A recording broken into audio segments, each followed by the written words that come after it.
C'est la 36e édition du Printemps du Livre de Montaigu. Merci d'être avec nous et bienvenue sur le plateau des Escales littéraires, les rencontres d'auteurs. En vous rappelant que cette 36e édition du Printemps du Livre de Montaigu est placée sous la présidence, de Didier Decoing de l'Académie Goncourt. Et sur ces escales littéraires proposées par Web TV Culture en partenariat avec le Crédit Mutuel Océan, les sujets sont variés puisque précédemment nous parlions de la vieillesse et des seniors. Et ben là, cette fois-ci, on fait un grand bond générationnel puisqu'avec avec vous, Gilles Marchand et Gilles Paris, nous allons parler de l'adolescence. L'adolescence avec aussi parfois ses difficultés, ses fragiles, ses fêlures. Gilles Paris, vous êtes dans l'actualité chez Héloïse d'Ormesson avec l'attrape-mot qui prend place dans une bibliographie déjà conséquente, avec l'été des Lucioles ou encore autobiographie d'une courgette, puisqu'on parle d'adolescence, l'autobiographie d'une courgette, on était déjà un petit peu dans cette veine-là. Et puis Gilles Marchand, merci aussi d'avoir accepté notre invitation pour venir nous parler de Gino dans votre nouveau titre,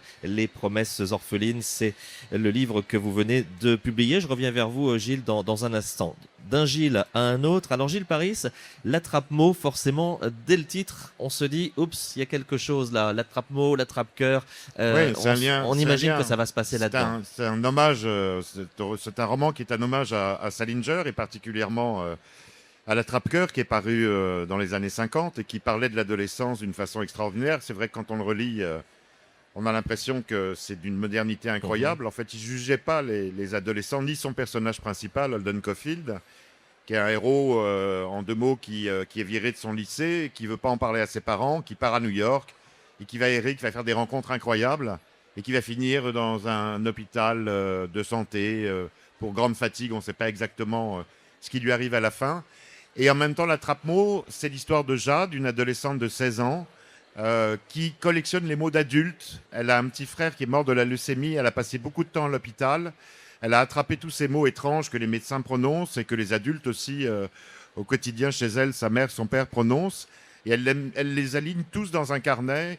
Et elle a décidé de s'en servir et d'en faire un roman qu'elle ne terminera jamais. Un peu ce que fait Phobé, la petite sœur d'Holden Caulfield dans l'attrape-cœur. Jade, présentez-nous cette gamine. Alors, on va bien sûr pas trop rentrer dans l'intrigue non plus pour pas déflorer l'histoire, mais vous le dites, c'est une enfant que la vie n'a déjà pas épargnée dès non, son, elle a dès 16 sa petite ans, enfance. elle est fille de libraire, c'est important parce que son père, depuis l'enfance, lui fait lire des livres sans rien lui imposer, il lui suggère, fait des piles de livres sur un comptoir pour elle et elle peut choisir, c'est comme ça qu'elle a lu l'attrape-cœur, c'est comme ça qu'elle est tombée vraiment amoureuse de Dan Caulfield, à un point d'ailleurs presque de non-retour, c'est-à-dire qu'elle se rend compte qu'un personnage de fiction peut l'aider davantage qu'un adulte autour d'elle. Le meilleur réconfort, elle le trouve dans un héros de papier finalement. Elle est à la fois attachante, agaçante, une adolescente, donc il y a ce côté chez elle. Alors, elle a des problèmes de santé, elle a des problèmes de souffle, elle fait de l'emphysème, elle a des problèmes respiratoires, qui est important dans l'histoire. Elle va donc régulièrement à l'hôpital, elle s'évanouit de temps en temps, donc sa mère a cessé de l'emmener au lycée, et c'est une prof qui vient à demeure pour lui enseigner les choses. Ce qui l'isole et beaucoup. Malgré toute cette espèce de maelstrom de problèmes, c'est une fille extrêmement positive et qui arrive à s'en sortir avec un héros de papier. C'est aussi un roman à tiroir que vous nous proposez, parce que vous allez glisser comme ça de temps en temps des indices pour le lecteur, ce qui veut dire qu'à un moment, on va voir Jade un peu différemment. En fait, j'essaie de pas trop en dire, mais non, mais elle est comme toutes les adolescentes. Elle ment. Elle a un petit brin de mythomanie, mais elle le répète assez souvent pour que peu à peu ça rentre dans votre esprit de lecteur, parce que le roman va devenir tout autre après le chapitre consacré, la partie consacrée à Jade. Et c'est pas un roman qui va comme d'habitude d'un point A à un point B, où on introduit une histoire, on s'arrange pour que vous vous attachiez aux personnages, et on les emmène vers une fin qu'on espère heureuse ou pas, peu importe. Là, c'est vraiment un roman qui prend des chemins de traverse incroyables et qui parle beaucoup de santé mentale, de l'imaginaire poussé à son excès d'une certaine manière. Et ça montre aussi la diversité forte de ce que peuvent représenter les adolescents aujourd'hui. Vous êtes d'accord quand j'emploie le terme roman à tiroir ou un peu roman poupée russe, Poupée c'est-à-dire russe. Qu'une histoire vient sur une autre en Voilà, quelque une sorte. histoire vient sur une autre. En fait, on a l'impression de la connaître quand même assez bien, puisque elle tient une sorte de journal intime. Dans ce journal intime, elle raconte sa vie, donc elle se confie à vous d'une certaine manière, et vous allez vous rendre compte qu'elle est loin de vous avoir dit toute la vérité. Alors on va reparler de Jade et puis on va reparler aussi de votre écriture dans un instant, Gilles Paris. Gilles Marchand, avec vous, on fait connaissance avec Gino. Alors là, on est sur le thème de l'adolescence, même si Gino, on va le suivre sur une bonne partie, mais on veut bien comprendre que sa vie d'adulte est très très liée à sa vie d'adolescence. Son enfance, son adolescence, c'est du côté de l'Orléanais et c'est important dans l'intrigue parce que dans l'Orléanais, j'imagine que certains d'entre vous le savent, il y a ce fameux turbo-train, ce projet pharaonique et incroyable qui finalement n'a jamais abouti. Et c'est important parce que Gino, il vit là-dessus, il vit sur l'avancée de la science, les progrès. On l'a toujours dit que demain ce serait merveilleux, que demain ce serait plus beau. Et puis finalement, depuis son adolescence, Gino, sa vie, ça marche pas très fort, quoi. Gino, il a, comme tous les adolescents, beaucoup de rêves. Et lui, il a 10 ans lorsqu'il quitte Paris pour aller s'installer à la campagne. Et c'est au moment où les campagnes se vident. C'est au moment où dans les campagnes, on dit il n'y a que les cons qui sont restés. Et ça, il le visualise très bien, il en a totalement conscience. En arrivant dans cet endroit-là, lui, il rêve de conquête spatiale. Ça se passe dans les années 50, 60, 70. Il rêve de conquête spatiale. Il voit qu'il y a des trains qui vont de plus en plus vite. On parle de l'aérotrain à ce moment-là. Il y a des fusées qui commencent à s'envoler. Et il a bien conscience qu'il y a peu de chances qu'il y ait une fusée qui décolle d'Orléans. Mais à l'adolescence, il n'y a pas que des rêves de progrès. Il a quand même pour lui qu'il y a un bal dans le village. Il n'y a pas de fusée, mais il y a un bal populaire tous les ans. Et il rencontre une jeune fille de son âge dont il va tomber amoureux. Voilà. Mais alors, jusqu'où on peut aller pour parler de Gino? Parce que, je le disais, sa vie, c'est quand même pas, puisqu'on va aller sur plusieurs décennies, on va se rendre compte que son adolescence va le laisser un peu blessé. Je pense que de toute façon, oui, on guérit jamais totalement de ses blessures d'enfance ou de ses blessures d'adolescence. On apprend à vivre avec, on se construit avec, on se fortifie. D'ailleurs, quand on a une cicatrice, c'est le principe de la cicatrice, c'est qu'on se consolide autour de la blessure. Et lui, ses rêves, il va devoir essayer de voir comment il va pouvoir jouer avec, comment il va pouvoir se rapprocher de ses rêves, parce que c'est pas un très bon élève.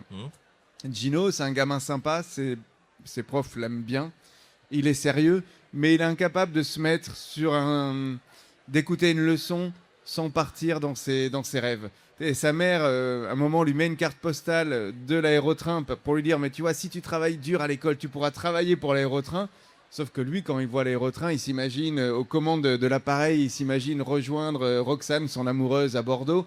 Et donc, il est emporté, oui, il est meilleur rêveur que travailleur, disons. Il y a deux lectures dans votre roman, puisqu'on suit à la fois l'histoire de Gino, sa vie au quotidien, sa jeunesse, son adolescence, et puis comment il se construit petit à petit. Et puis l'autre lecture, c'est cette France des 30 glorieuses, c'est cette France qui s'invente un futur incroyable avec de nouvelles technologies. Et on a l'impression en lisant le livre, vous aviez envie de rendre aussi hommage à ses rêves de grandeur et puis à tous ceux qui les ont façonnés à quelque niveau qu'ils fussent. Donc ce sont des années un peu folles. C'est le moment de la reconstruction. Moi, ce que j'aime, je me suis fait une grosse cure de cinéma pour écrire ce livre. Et je trouve que quand on regarde le cinéma de Tati, et notamment Mon oncle, on voit bien la complexité de cette période. C'est-à-dire que c'est à la fois le début de l'hypermodernité, de l'hyperconsommation, et c'est aussi tout un archaïsme, c'est-à-dire qu'on voit dans Paris des charrettes à bras et des voitures qui semblent venir du futur. C'est le moment où on construit des barres d'immeubles avec de l'eau courante à tous les étages, où il y a le début de l'électroménager. Et donc c'est une espèce de spirale et de frénésie qui semble emporter tout et qui dépasse un petit peu tout le monde d'ailleurs dans ces années-là. Et je vous pose une question très personnelle, très intime. Vous aviez quel âge dans les années 75, Gilles ? J'étais un projet pour mes parents, je pense. Ce qui veut dire que vous ne les avez pas réellement connus. Non. Alors pourquoi écrire sur cette période ? Eh bien, parce que...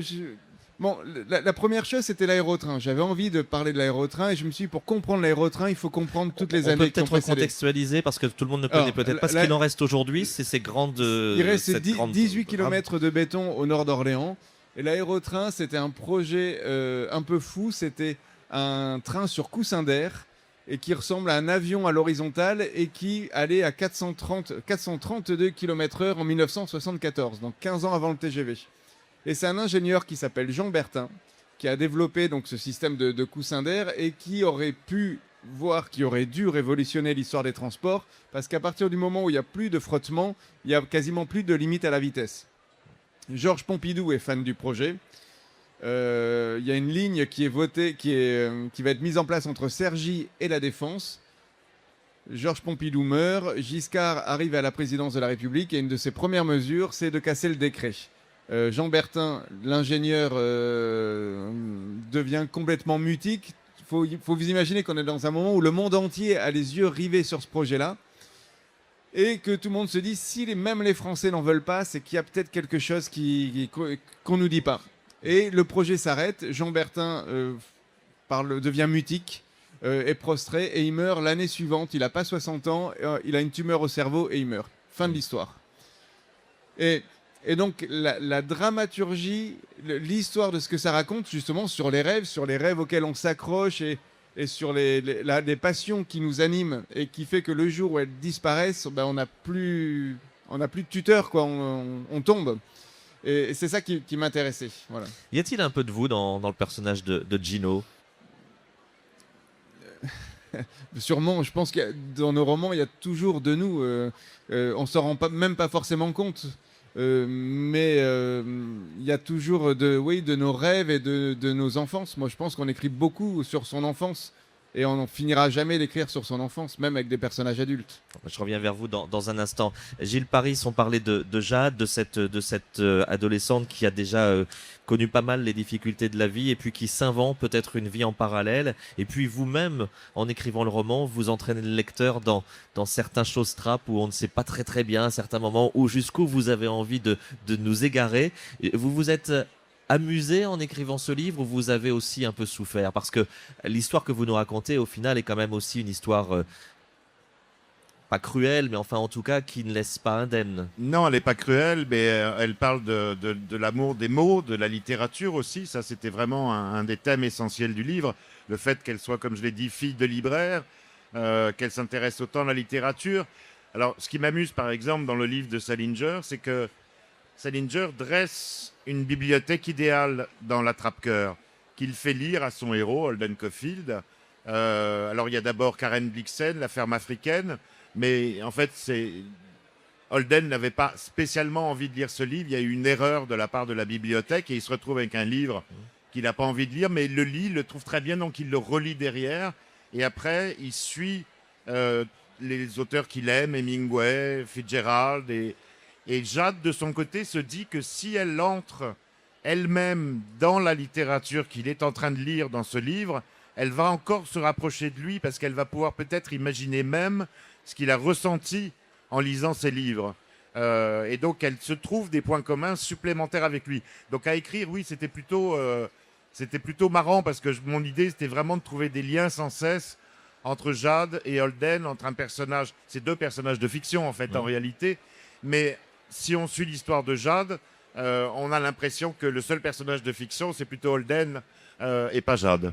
À titre personnel, c'est aussi, j'imagine pour vous, une façon de rendre hommage à la littérature, puisque oui. Je rappelle que parallèlement à votre travail d'auteur, vous accompagnez aussi les écrivains en tant qu'agent depuis plusieurs années. Donc vous connaissez la littérature, vous connaissez les mots, vous connaissez le travail de la langue, et vous aviez envie de rendre aussi hommage à cet univers-là. Plus j'entends dire que les gens lisent moins, que voilà, quand on vient ici à Montaigu, c'est un salon absolument formidable. Depuis vendredi, ça n'arrête pas. Alors vendredi, c'était une journée fériée, ce qui change des vendredis habituels où on vient sur les salons, mais c'était une journée exceptionnelle. Et ça me fait super plaisir de voir autant de gens s'intéresser, être curieux. Certains me connaissent, d'autres ne me connaissent pas. Et je trouve que les salons, c'est ça, c'est des rencontres aussi entre lecteurs et auteurs. Donc ça me fait chaud au cœur parce que c'est vrai que quand on parle de grands lecteurs, d'après le syndicat national de l'édition qui a fait une enquête récemment, les grands lecteurs, on dit que c'est des gens qui lisent 20 livres par an et qui diminuent de plus en plus. Voilà. Donc moi, je préfère vraiment séjourner pendant 3 jours dans un salon. Ça me regonfle, ça me redonne l'espoir de la littérature qui continuera le plus longtemps possible. Je le disais en préambule, ce n'est pas la première fois que l'adolescence fait partie de votre travail d'écriture. On peut rappeler aussi parmi tous vos titres Autobiographie d'une courgette, adapté notamment au cinéma. Et le livre que j'ai fait chez Gallimard, qui s'appelle Un baiser qui palpite là comme une petite bête, que j'ai fait avec 60 adolescents, que j'ai contactés par les réseaux. J'en ai eu énormément, un peu partout, à Marseille, à Lyon, à Paris. Alors, ils n'ont pas le même langage, donc il fallait m'adapter à ça. En plus, c'est un langage qui part très vite, enfin qui se déflore très vite. Et j'avais fait un énorme questionnaire avec un accord parental. Ça s'est souvent fait en famille. Donc il paraît qu'ils ont beaucoup rigolé avec mon questionnaire et qui m'a permis de construire vraiment un roman centré sur l'adolescence en éloignant le plus possible les parents, les profs, les adultes. Pourquoi est-ce important pour vous de travailler sur ce matériau qui est l'adolescence et guérit-on jamais de son adolescence? Parce que comme le disait Gilles très bien tout à l'heure, pour moi, tout ce qu'on a vécu enfant, tout ce qu'on a vécu adolescent font de nous justement l'adulte qu'on devient. Et donc en effet, on traîne ça avec nous, notre enfance, notre adolescence. Et moi, j'ai jamais tellement aimé l'expression vivre avec parce que on a le sentiment de cultiver ces moments. On n'a pas forcément envie de se souvenir des mauvais souvenirs. En plus, on a tous des mémoires différentes. On a une façon de se souvenir de notre enfance. C'est comme une photo, vous voyez, qui serait en sépia ou en noir et blanc au départ. Et puis plus on grandit dans la vie, plus on la colore, plus on entoure, on raconte des histoires qui n'existaient pas à l'époque. On triche un peu sur ce dont on se souvient. On transforme totalement la photo d'origine. Et en même temps, ça reste des souvenirs très forts de l'enfance et de l'adolescence qui sont des périodes importantes. Quand on est enfant à 10 ans, on ne juge pas, on essaye de comprendre. Ça serait presque une définition de la tolérance avant l'âge. Quand on est adolescent, on a plus envie d'être montré du doigt, d'être différencié des autres. On est en colère, en gros, à peu près envers tout le monde. Les profs, les parents. C'est des périodes très difficiles à gérer pour les parents. Et en même temps, pour moi qui suis écrivain, c'est un terreau formidable. Il me semble que ce livre, L'Attrape-mot, Gilles Paris, c'est quelque chose que l'on peut partager peut-être en famille, parce qu'il y a ce personnage de Jade dans lequel les adolescents se retrouveront. Et puis pour les adultes, on parle aussi de littérature, et c'est peut-être aussi une façon en famille de parler de l'adolescence, et puis de parler de ces grandes œuvres aussi qui nous Et on peut dire que d'ailleurs, le personnage d'Holden Caulfield sera présent dans toutes les parties du livre. Lui ne vieillira pas, puisqu'il gardera ses 16 ans tout au long du livre, tandis que les personnages qui gravitent autour d'une lecture de Holden Caulfield, évidemment, vieillissent. Merci Gilles Paris pour nous avoir parlé de l'Attrape-mot. Gilles Marchand, moi je voudrais qu'on évoque aussi, puisqu'on a parlé de Gino, on a parlé des 30 Glorieuses, on a parlé de ce personnage qui va se construire avec peut-être quelques fêlures qu'il va garder à vie, mais je voudrais aussi qu'on parle de votre écriture. Moi, ce que j'aime, c'est la sensibilité, votre travail, la musique que vous inventez. J'ai l'impression qu'il y a un univers, Gilles Marchand. Si vous deviez expliquer comment vous travaillez et comment vous avez envie de transmettre l'écriture. Alors, c'est pas une question facile, ça. Ben, j'espère bien. Non, moi, ce qui m'intéresse toujours, moi, j'ai fait beaucoup de musique dans ma vie, et c'est vraiment ce qui m'a construit, d'ailleurs, pendant mon adolescence, et c'est ce qui m'a même permis de gagner en assurance quand on sait jouer d'un instrument, quand on sait faire quelque chose de bien, que ce soit une activité sportive ou artistique, ça permet de se construire et de gagner en assurance, voilà, d'avoir la conscience de savoir faire quelque chose.